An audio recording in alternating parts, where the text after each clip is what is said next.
آپ صلی اللہ علیہ وسلم نے فرمایا کہ ایک شخص نے ایک کتے کو دیکھا جو پیاس کی وجہ سے گیلی مٹی کھا رہا تھا، تو اس شخص نے اپنا موزہ لیا اور اس سے پانی بھر کر اس کتے کو پلانے لگا حتیٰ کہ اس کو خوب سیراب کر دیا۔ اللہ تعالیٰ نے اس شخص کے اس کام کی قدر کی اور اسے جنت میں داخل کر دیا۔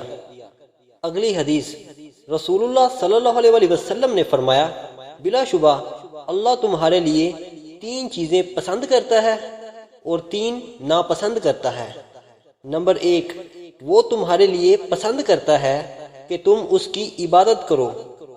نمبر 2، اور اس کے ساتھ کسی کو شریک نہ کرو۔ نمبر 3، سب مل کر اللہ کی رسی کو مضبوطی سے تھام لو اور فرقوں میں نہ بٹو۔ اور فرمایا کہ یہ 3 چیزیں اللہ ناپسند کرتا ہے۔